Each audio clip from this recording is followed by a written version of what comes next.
What is up, Simply the West Nation? Welcome back for another episode of our Big Ten West podcast. We like to call it Simply the West, breaking down all things in the Big Ten's.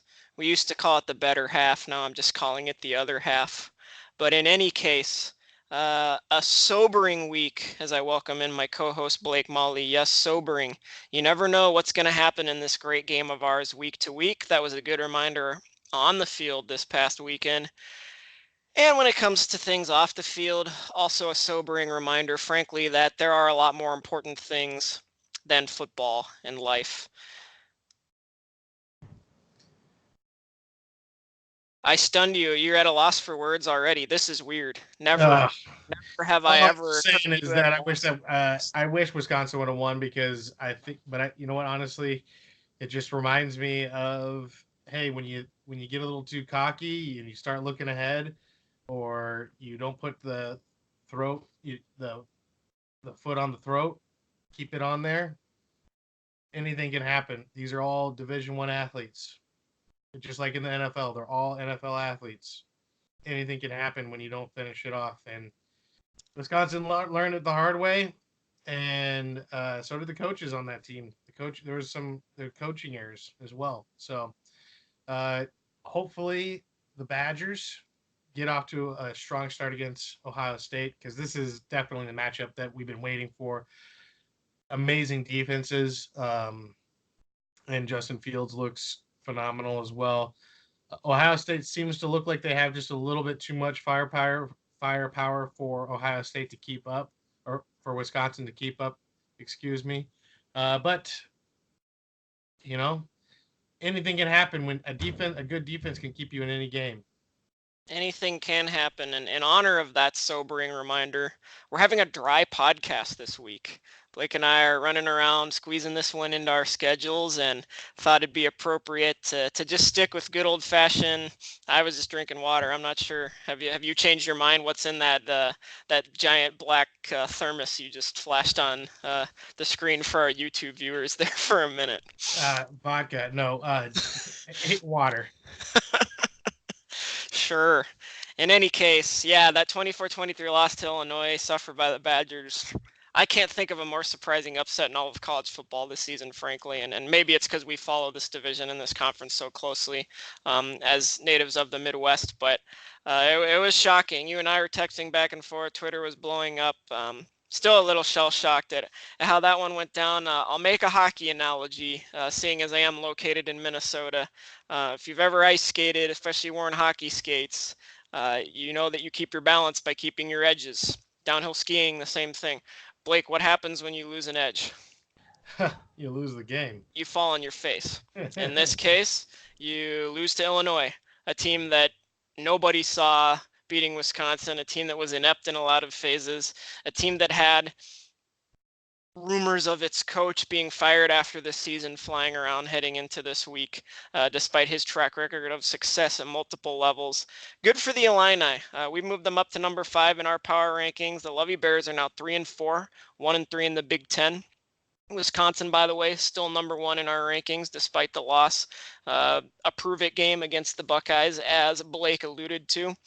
But look at Illinois all of a sudden. One game, and you take a look at their remaining schedule. I know we've dogged on them. I think we've kind of waffled on them. They won their first. We kind of dogged on them. I know I dogged on them coming into the year. We kind of waffled on them a little bit. They won a couple games. Hey, this team might be a little better than we think. And they get into Big Ten play and really struggle. And then they beat Wisconsin. So who knows? All bets are off, but they don't have the toughest schedule here down the stretch. You've got Purdue at 11 a.m. this Saturday, which all of a sudden looks pretty winnable. Don't think Sindelar is going to be ready, although Plummer's played pretty well. Sounds like Moore is not going to play in that game for the Boilermakers. Then you've got Rutgers, then Michigan State, then Iowa, and then you close at Northwestern. 3 wins there. Purdue, toss-up. Northwestern, toss-up. Rutgers, hopefully not a toss-up for them. So we'll see what happens. Yeah, and I mean, we talked about hey, they have a really good defensive line, and Lovey Bear, if there's one thing he knows, it's defense, and that team came out hitting. I mean, heck, they held Jonathan Taylor to like 106 yards or something like that, 116 yards on 28 carries.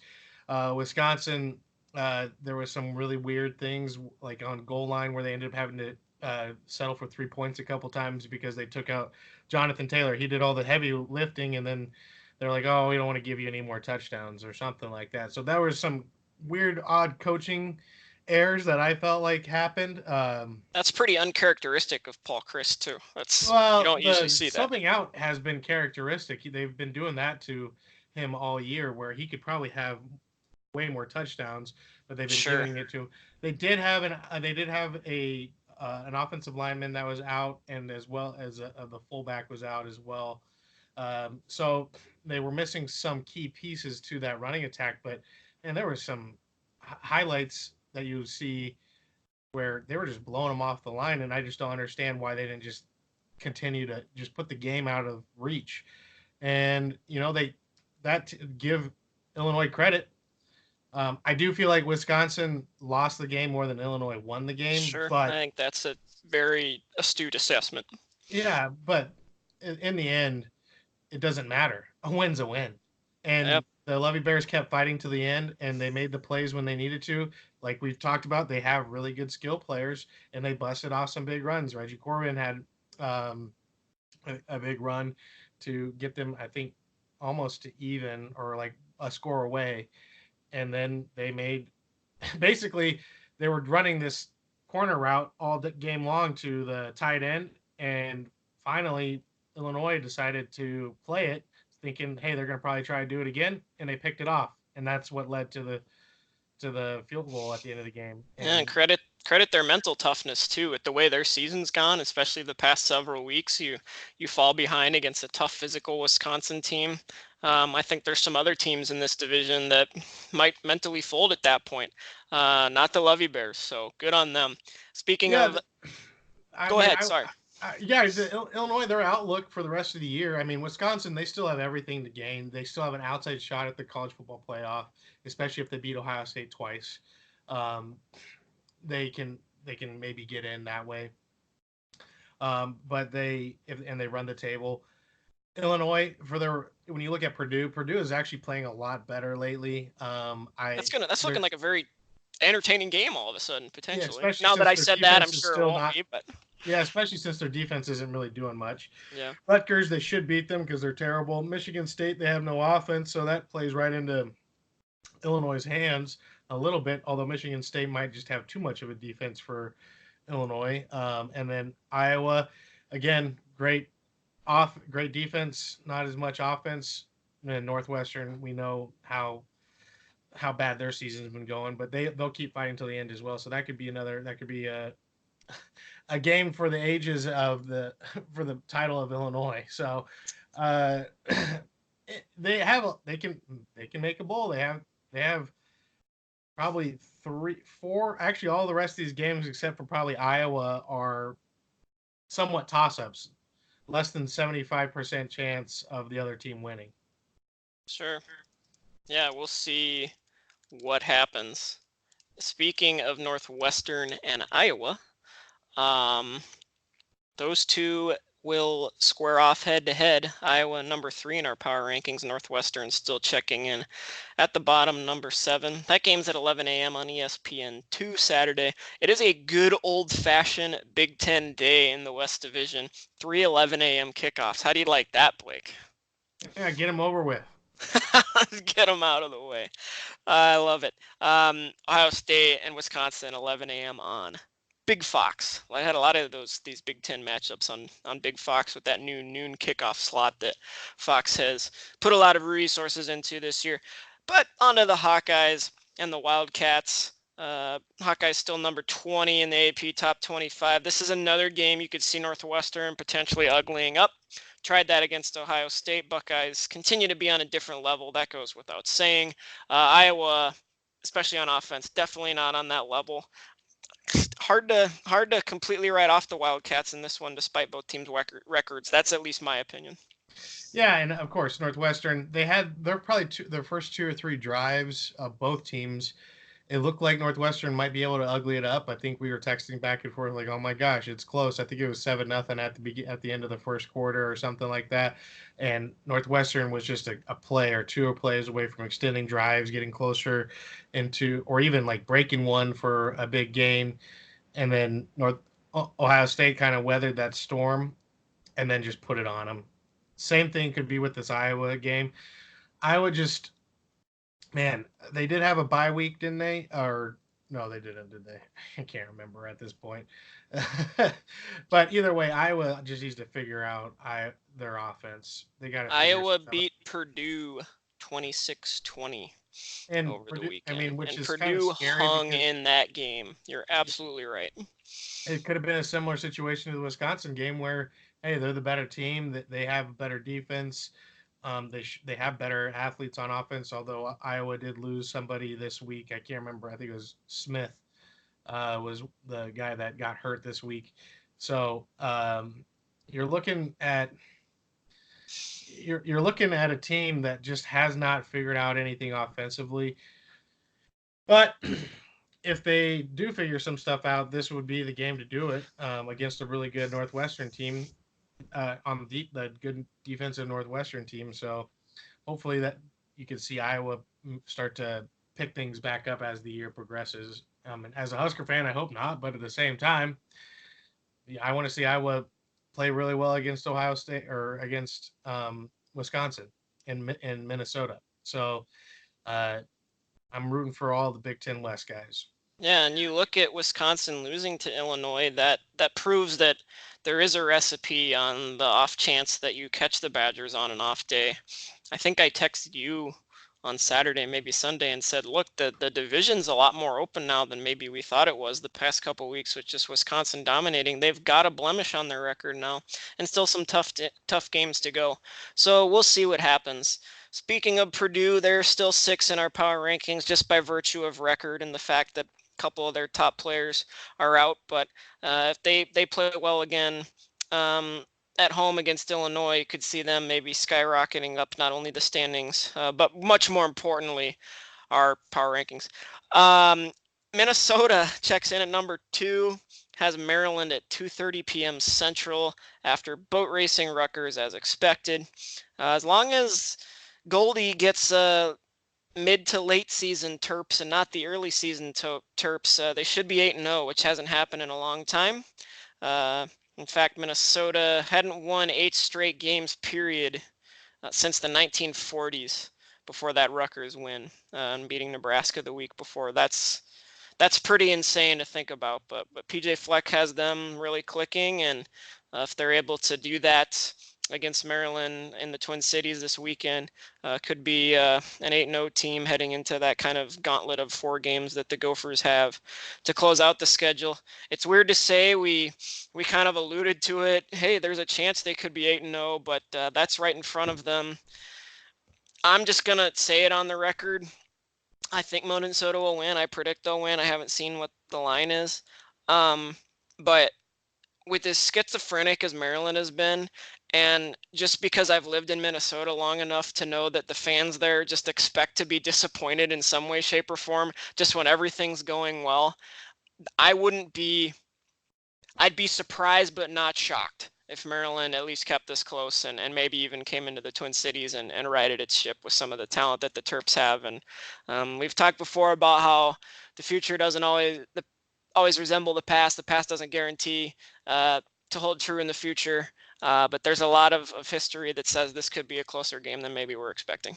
Yeah, and I think Fleck is going to be. I mean, he's going to be, pumping his team up. But I think he sees Maryland as a very talented squad. They're very thin on the line. They actually kind of remind me a little bit like Illinois, where they just don't have the depth that you'd be looking for a team that would be able to compete week in and week out. Maybe this is the week that Maryland gets some guys back and they have a little bit more depth. They can hang with people a little bit longer. I would expect Fleck to basically say, we got to get to 8-0. We got to get to we're 0-0 now. We're nothing. Nobody respects us. We haven't played anybody, Nebraska included in that. We haven't played anyone that's worth anything yet. We got, because then they have Iowa or Wisconsin next. I can't remember who they I have. believe it's Iowa. Wisconsin's the last game of the year. Okay, yeah. So they have Iowa next, and then when they play Iowa, hey, Iowa's going to be looking for revenge, right? You know, they're going to That's be, always a tough game. and Iowa's really good. You have to They're play it. Have to play Minnesota after a bye week as well. So it goes Minnesota, Penn State. Sorry, Penn State, which is 6th in the country right now, on November 9th. Then Iowa, then Northwestern. That could be a tough game too. That one's in Evanston, and they close out with Wisconsin. So it is a 4-game gauntlet. Maybe you don't include Northwestern, at least on paper, in that conversation, but you're right. I don't think Minnesota's seen. What's the toughest defense they've seen so far? you would have probably said Nebraska, but by the way they got their ass kicked, that was just not the case. So, Yeah. um, Georgia Southern, maybe? I don't know. They couldn't run the ball against Georgia Southern at all. Yeah, Fresno so State. yeah, Fresno State. It was a pretty high-scoring game. So, in any case, they haven't seen a defense like they're going to see in Penn State or Iowa or definitely Wisconsin. So, but you're right. I think PJ will have them pretty focused, and we'll see what happens in that one. And then finally, Nebraska, number 4 in our rankings, hosts Indiana, a matchup that hasn't happened a whole lot since the Huskers joined the Big Ten, starting in the 2011 season. In fact, I think this is the first time Indiana's come to Lincoln. I Yeah. think you're right. So 2:30 p.m. Central on Big Ten Network, and look, it's gut check time and what they like to call the Star City there in Huskerland. Nebraska will be wearing the black alternate uniform. Scott Frost joked, "Well, we're running out of home games, so might as well whip them out against Indiana." And it's time for that team to play like black shirts. Obviously, the black shirts tradition is on defense, but it really smacks of nastiness and playing with an edge and playing with heart. And I think Nebraska spent the past couple weeks identifying some guys who they know are going to do that and who might have a bigger role moving forward. And we've discussed that, but could really see this one going either way. I could see it even being a victory for Nebraska. I do think on paper they're the better team. But if it's another one of these games where you hope Adrian Martinez is healthy, they haven't said who's going to start at quarterback. But it's looking hopeful that he might at least have a chance to go. But whether it's him or Noah Vedral, if you have a quarterback who's struggling in a line that can't block, and not only do they need to win this weekend, Blake, it just needs to look better. Plain and simple. Oh yeah. I mean, plain and simple. And anytime there's a bye week too, especially when you're around the program a little bit more than these other programs, things start to come out a little bit more about what they're working on and what are some of the issues that are going on. There were some weird comments that came after the Minnesota game about how they just need to get away from each other and they need to get away from football and all yada yada yada, all that kind of stuff. And it's like, wait a second, do they just not like each other, or are they crumbling under pressure, or what it is? And there's some stuff that's going on with the offensive linemen in that room that seems to be a little disheartening as far as people not getting along and really trusting each other very much on defense. It looks like they're starting to pinpoint some of the areas that we talked about. Garrett Nelson looks like he's going to be playing a lot more, even though he might go the wrong way on a few things. He's going the wrong way 150%. Yeah. They're starting, and like we talked about, those outside linebackers just aren't squeezing down enough, and Garrett Nelson is actually doing that. So as long as he doesn't get fooled too much or put him into too many situations where he's a linchpin to make a good read, that could be a good thing from Nebraska on that. And then you got Mo Washington, who gets essentially kicked off the team, or at least he's been asked to be indefinitely has left the team / kicked off the team. Frost wouldn't call it an indefinite suspension, but that's essentially what it is. Exactly. It's a semantics conversation. But... right. I mean, this guy has had a rough story. I don't really want to talk too much about the felony and all that stuff because I think it's kind of crazy, just for the simple fact that it's such a new law, and then to ask an 18-year-old boy to be charged with a felony when I bet a lot of people didn't know you couldn't do that. Was it mean? Was it wrong? Was it immoral? Yes. But to, from that felony perspective, a little crazy. Sir, to and just really quickly, in any case, Blake and I, shockingly, are not crimes and cops reporters. We're not professional, trained journalists. So to get all the facts straight, go to omaha.com or go on espn.com, and that'll give you the rundown of exactly what's happened as far as the legal side of things go. The case dates back to this past spring. There's been a lot of things. We haven't talked about it yet because it's been an ongoing legal case. And I think, kind of like Scott Frost, we just thought in terms of our very limited at this point audience, it was probably better to just stay away. But now that Washington has been at least removed from the team in the short term, it's a good chance to kind of make it a tag team story of the week, because you have a lapse in judgment at some point that this kid made. He came from, like you said, a very difficult background. his dad died of cancer when he was younger, I and was literally just going to say it's a great lesson in the importance of having a father figure in your life, and he definitely hasn't. So you have this lapse in judgment, and you're basically given a chance to continue playing. You have a coach and a program and a university sticking its neck out for you.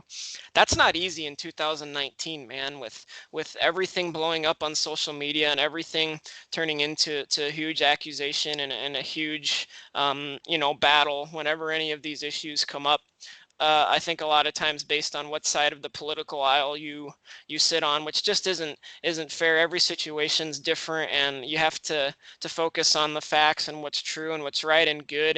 And Mo didn't do what was right and good in that moment, but he had a chance and was basically told, I would assume behind closed doors plainly, but even if not, by the team and the program's actions, you've got to be on your best behavior, buddy. Like, we're sticking our neck out for you. I think Scott Frost does have the Tom Osborne mentality of, look, the structure and values that we teach in our program are one of the best things for this kid, and they did everything they could to instill those. But it's like being a parent, right? I can teach my 2-year-old over and over the right thing, and as he grows up, I can expose him to the right thing. But when Zeke, my 2-year-old son, turns 18, or whatever that age of reason is, or when he goes off on his own, whatever his path ends up being, he's going to have to make those decisions for himself, and nobody else can do it for him. No, the poorest of the poor who have these success stories of going to a shelter or getting in with a church group or whatever it is,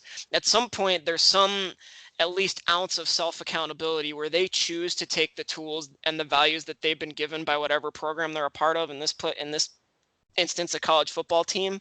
And Mo has repeatedly, completely aside from the legal part of this, chosen to go the other way and chosen to not act and not have that at least that little bit of self-accountability. He got busted for pot in the dorm before the season started, and then this is the second time in season that he's violated some sort of team rule. And it just kind of adds up to, again, the parenting analogy. You love up on a kid, you give them chances, but at some point you have to take away maybe that which they value most, because it's the only way they learn. Your hope and your prayer, if you're a God-fearing man or woman, is that this is exactly what Mo Washington needs. Because, like we said off the top, there are more important things than football. And while football might be one of the best things for him, the ultimate best thing for him is for him to figure himself out. And he wasn't doing that. yeah, and I'm not going to get into the specifics of what I've heard from credible sources and from, but it seems like the rumors, the through line of it is that there was a lot of selfishness that were going on. So if you want to think about like being late to team meetings or not showing up to tutoring, or and not saying that that's what exactly happened or anything like that, but those are the type of things that if you continue to do that, and or you're not putting your teammates first and showing them the accountability that they are asking for, when, hey, like you said, Scott Frost has put his neck on the line to keep you around to help you out, and yet there's some selfishness and some culture problems that you're bringing up, to this team. There's only so much a coach can handle based off of your situation. Um, and there's a great story Chris Hetty wrote this summer before fall camp, and Chris actually on a recent podcast mentioned that he was pretty sure that he wasn't going to show up in May, or not in May, excuse me, in August before camp started, because Mo basically, right or wrong, coaches become father figures to a lot of these men, regardless of if they have good fathers or not at home. But because Mo had a really good father that was there for him and then died when he was of cancer at a young age, Mo basically rejected any father figure, and at least that was kind of the gist of the story. And Mo pretty much admitted that in the story as well. And so I can imagine how hard it is when you're 18, 19 years old and you can't find any type of father figure to look up to help you go through anything that you might be going through as a redshirt freshman, or a sophomore, a true sophomore, whatever it is. There's a lot of things going on in your life, and if you don't have anybody to go to that you don't trust and you don't want to trust, that it just sucks. It does suck to see all that kind of stuff. Regardless, I mean, like you said, I hope this is a wake up call. I hope he can get at a good junior college that will get him in a good situation. Iowa Western, Coach Strohmeyer there has a really good reputation of keeping guys on the straight and narrow and reforming them. There's some other good junior colleges, but then there's also some really bad ones that will basically chew you up and spit you out. But if he can get I mean, I'd love to see him succeed, even if it's not at Nebraska or anything like that. But it would be really good to see um, him figure some stuff out. But it just sounded like there was just some accountability that he was not willing to engage in, and it was kind of the last straw, unfortunately. But you'd hope that with for Nebraska, they this these distractions have been taken care of during the bye week, and now they can move on and play some better football. That's And really all they need to get. Two more wins, get to a bowl game, get those 15 extra practices, have a solid recruiting class, and then get to next year. That's all they need to do. Get two more wins. and they And just need to it's focus on insane to putting, think about that as a Nebraska fan who's seen 9-win seasons forever. well, just the expectations coming into this year too. But I would say it's even shorter term than that. They've got to focus on putting every single ounce of whatever they've got into beating Indiana, and then go from Exactly. there, because that hasn't been happening on a consistent week in week out basis this year, and we've got to see that. A lot more we could say on this subject, both on the Huskers and on Mo Washington. I guess I'll try to close it out with this, and then we'll let our listeners be on your merry way. I do think it's important, and I don't think you're going to hear this on many sports talk shows, when you have questions of, you know, sexual assault or abuse of women. We hear terms thrown around like toxic masculinity, and there's this pitting of man against woman, and just a lot of rhetoric that gets thrown around. And a term that I would like to add into the fray, and we could probably talk about this more on another show or in a different forum, but porn culture equals rape culture. And what I mean by that is, when you have an oversexed society where things like pornography, which is part of the charges that Mo Washington is involved in, is so prevalent, and when sexual frivolity is look, it's part of our culture in 2019. That's the way it is. I don't Nothing excuses what a kid like Mo did or didn't do, and nothing excuses what any of these athletes do. But at some point, we have to wake up and talk about what type of culture are we raising our men in, and what type of culture are we raising our women in, because I think it's really apparent to people, no matter what your political or religious views are, that we're not treating each other well.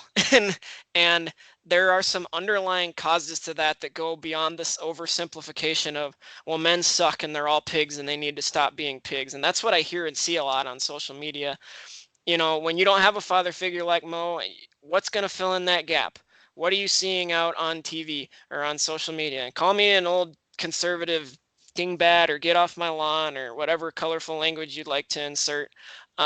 Sport is a really good window into life and into society, and this is no exception. And Do you and I have all the solutions sitting, screwing around on a podcast? Absolutely not.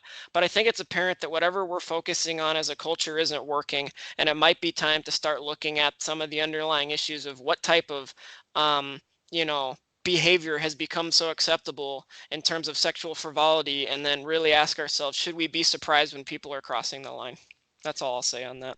I agree. I agree. I think you're, and I think the other thing about sport is it really can be a way for men to grow up Amen. and to learn about accountability and learn about how to do the right thing. Yes, not everybody that's great football players are great people, but there's tons and tons of stories of how men became men from being boys when they first stepped into college football programs, and then they learned how to make sure that they got up on time, how they make sure that they got to class, do all of their things that they have to do to play, and even in the game, doing the right reads, doing the right lifts, doing all these different things.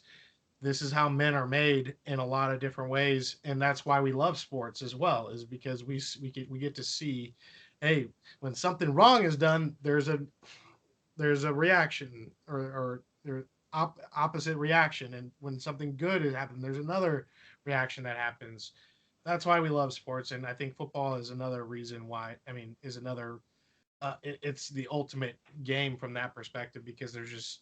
I mean, 10 guys can be doing everything right, but one guy screws it up, and it could fall apart. And that's part of the reason why I love football, and I think a lot of us do, whether we realize it or not. Every time toe meets leather, Blake, there's hope. It's true as a fan, and it's true as a man. That is going to do it for this week. Thank you, as always, for joining us. Check us out online, on social media, on YouTube, wherever you find your favorite podcast. Just look up Simply the West Podcast. For Blake Molly, I'm Phil Irvin. Thanks for joining us. We will see you next week.